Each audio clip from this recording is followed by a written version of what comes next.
Bienvenidos amigos, qué gusto reencontrarnos con ustedes como cada semana en la pantalla de Celta Televisión desde La Perla, esta centenaria confitería en el centro de la ciudad, conversando con mucha gente que tiene cosas para decir, que es muy interesante, que se destaca en la ciudad.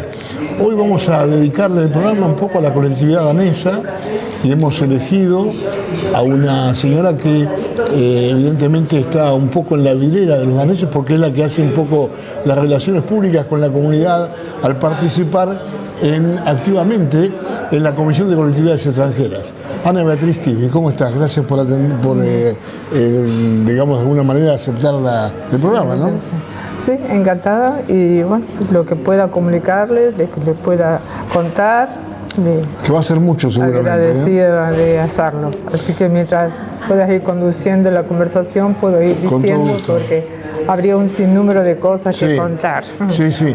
Bueno, el principio sería que hay en Tres Arroyos una comunidad danesa importante, radicada desde hace muchos años, ¿no? Bien. Sí, en realidad podemos hablar de cuando vino la reina hablaba de este triángulo danés, claro, con Necochea, que tiene más o menos los puntos en Necochea, claro, la zona de Tres Arroyos y Tandil, que surge a partir de Juan Fur, que bueno, se puede ver la estatua de él frente al dique y el parque en Tandil.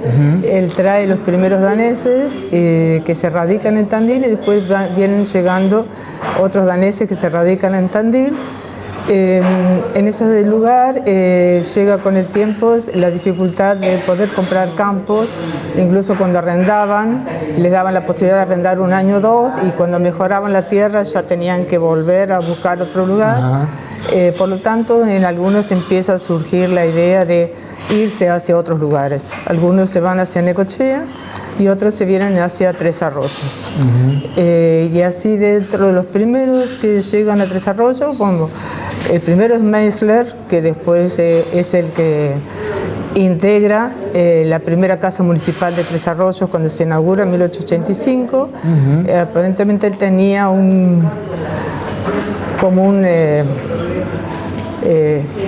como esos almacenes grandes de campo de antes. 2 años después de la fundación de la ciudad, ¿no?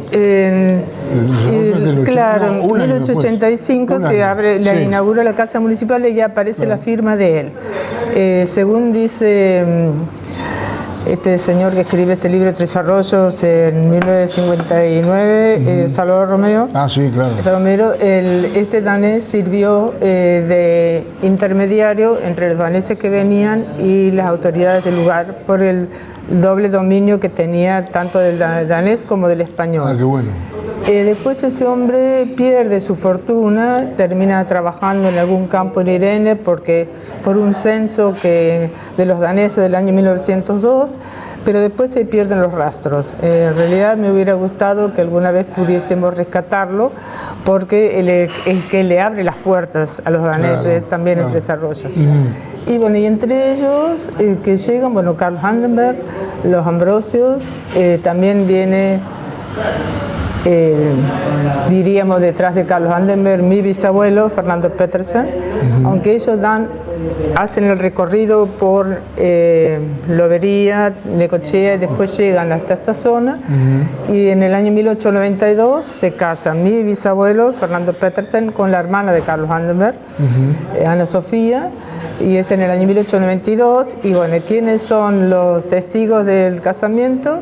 El señor Meisler y Christian Skov, que también ya estaba en ese momento. Así que podemos decir que a fines de 1880 se vienen instalando estos primeros daneses acá. Después, época dura, porque bueno, no había comunicaciones, la carta era posiblemente la forma de comunicarse, pero una carta tardaba un mes y medio, ¿no? En llegar. Sí, y lo otro que ya en Tandil, en 1889 creo que es, o quizá un poco, en 1889 aparece el primer periódico danés de la Argentina, y bueno, y a ese periódico se le podía dar información, y hemos visto que mucha de la información que daba ese periódico, después aparece otro más, el pseudonúo que has conocido hasta tiempos más recientes, y se replicaban las noticias de los daneses en Argentina en Dinamarca. Claro.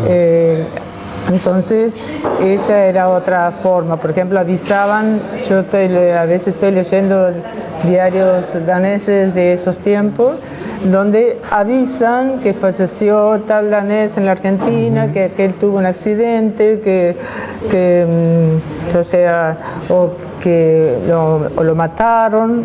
Por ejemplo, acá en el caso del hotel de Tres Arroyos había una Hansen que tenía un hotel y lo acuchilló una empleada, y eso salió en el diario. Entonces se informaban en Tandil, claro, en Dinamarca. Así que, si no, sí. De cualquier manera, al venirse a esta zona, ellos extrañaban Tandil. Entonces, cada tanto el que podía se iba a Tandil. Entonces, también traían noticias de esta zona para la gente de Tandil. Qué bueno eso, sí. Adelante con el café. Sí. Bueno, evidentemente que la comunidad se fue agrandando. Creo que gente en San Cayetano también, ¿no? Que está ahí entre medio de Necochea y Tres Arroyos. Claro, en realidad se fueron como ubicando desde Tandil, en zona intermedia hasta la costa, y después también, claro, Meco abundaron, en la zona de Copetón abundaron, Reta también. Y hubo una gran masa, se consideró en un momento, en 1900 y algo, como la segunda colonia danesa en la Argentina, después de Tandil, El Perdido. El Perdido. Perdido y Aparicio, yo no sé Aparicio y Irene porque algunos aparecen después, con el nombre aparecen después, ¿no? Pero Irene creo que ya existía en ese momento. Y bueno, después, o porque le ha ido mal con la cosecha, o no han podido comprar, o han conseguido comprar mejores campos en otros lados, se han ido trasladando. Entonces, de algunas familias sabemos que estaban en El Perdido, terminan estando en San Cayetano, o estando en Necochea, o en Pieres. En el caso de mis bisabuelos, primero estuvieron en Tandil, después bisabuelos maternos. Primero estuvieron en Tandil, después estuvieron en Cascallares, después estuvieron en Aparicio, y ellos se quedaron el resto de su vida en Aparicio hasta que mi abuelo tomó el campo. Y en el caso de mi bisabuelo paterno, que son los que vienen primero, ellos no vienen en la zona de Cascallares, pero bueno, con la premisa de todos estos primeros daneses de tratar de comprar campos cuanto antes, y bueno, compran un campo intermedio entre Cascallares y Copetonas. Y ahí lo que era el famoso campo de Leguizamón, se logra comprar muchos campos. Ahí compra Ambrosios, los Ambrosios compra mi bisabuelo, compra Scow, y también compra, por ahí algunos nombres, porque es familiar nuestro también, Martín Pedersen, los dueños de lo que sería Sulban, que bueno, de una de las descendientes, la contadora Sonia Pedersen, ¿no? Y él, por ejemplo, él vivía en la zona de Dorrego, en la zona más bien de París Dorrego, pero cuando pudo comprar campo, compró ahí, porque había muchas extensiones a la venta y eran baratas. Entonces, bueno, se trasladan también al comprar. El que puede. ¿Por qué los daneses de alguna manera se ocupan de comprar campos? ¿Ya venían con esa tradición agrícola allá o encontraron la oportunidad aquí? ¿Cómo se dio eso? En realidad vinieron muchos dedicados a la agricultura. También también los había herreros y carpinteros. Cuando en un momento se produce en Dinamarca una crisis económica en el campo, muchos se trasladan a Copenhague. Y el medio de vida, de salida, era artesanos, es decir, ahora me acuerdo carpinteros y herreros. Y así fuesen carpinteros, herreros, fuesen agricultores, el sueño de acá era tener tierras, trabajar la tierra. Algunos pudieron trabajar la tierra y comprar más. Por ejemplo, los Ambrosios, como Scow, tuvieron la visión de no solamente comprar campos en un lado, sino seguir comprando campos en otros lados, poniéndome medianeros, y después establecían su casona en un campo. Por ejemplo, Scow tenía mucho campo en la zona también de Cascallares, creo que también en la zona del Perdido, pero termina haciendo su estancia cerca de Copetón. Y Algunos no consiguen más que llegar a rentar y otros ni siquiera eso y terminan trabajando como herreros o carpinteros, ya sea en los campos mismos o en la ciudad, cuando por ejemplo Tres Arroyos ya hacia el año 2030 empieza a tomar forma. Y después hay otros que sí, que por ejemplo France en el Oriente tenía una herrería importantísima y sacaba muchísimas chatas al año y bueno, él hizo su camino a través de ese campo. Bien. La gente en esos tiempos vivía en el campo, ¿no? Y así, se considera que los daneses más urbanos fueron los que estaban en Tandil, como que encontraron más campo de trabajo en la ciudad. Sí. Y así que ahí había sastres, había relojeros, carpinteros.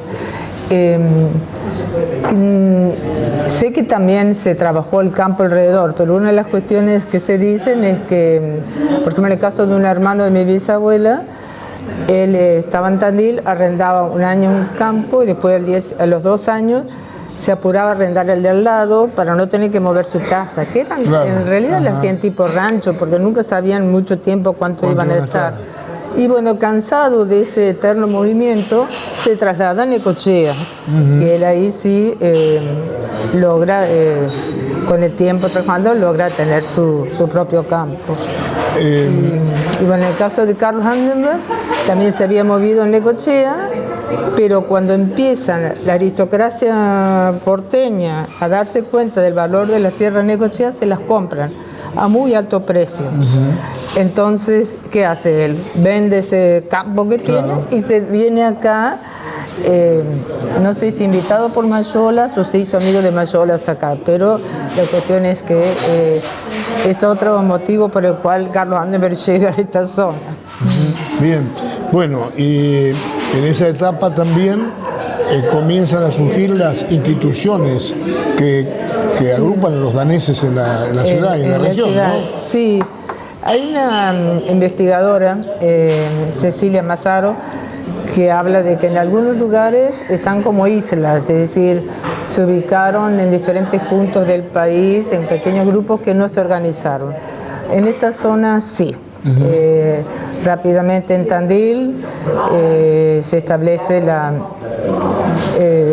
sociedad protestante de Tandil, en realidad con Juan Fulk. La idea de él era agrupar a todos aquellos que no profesaban la religión católica para que pudiesen tener los servicios religiosos. Con el tiempo, quizá por esta historia que algunos lo interpretan así, de que Dinamarca había perdido la parte sur en manos de Prusia, se fortalece lo que es la identidad danesa y finalmente se separan del resto del grupo y lo que es hoy la sociedad protestante de Tandil es solamente la iglesia, son los daneses, son la iglesia danesa. Profesan la religión luterana, ¿no? Luterana, es la religión luterana. Claro, sí. Y con el tiempo, bueno, cuando esta gente que estaba en Tandil se viene trasladando a esta zona, siguen queriendo los servicios de la misma iglesia. Llega un momento en que el pastor no puede abarcar las dos partes y él pone un ayudante y entonces, bueno, y ahí viene la idea también acá de desprenderse de la iglesia madre, no sé si desprenderse, pero a trabajar independientemente. Correcto, sí. Y entonces surge en el año 1901 la Congregación de la Sociedad Protestante del Sur. Mantienen el mismo nombre, pero ya es el sur, y que abarca Tres Arroyos, Coronel Dorrego, creo que también Chávez, San Cayetano, y eso, no hay muchos papeles sobre las primeras cuestiones, pero resulta que cada vez que se hacían los grandes encuentros de verano, que se llama Sommermøde, los Sommerfest, surgía el tema de que querían escuelas, querían formar los jóvenes. Y siempre, cada vez que había una reunión, aparecía el tema. Entonces, los que en ese momento integraban la comisión de la iglesia deciden tomar el toro por las astas, llamar a la gente y ver si los van a apoyar para abrir un colegio. Entonces, a partir de ahí, tienen que elaborar sus estatutos y a partir de ahí están las actas escritas.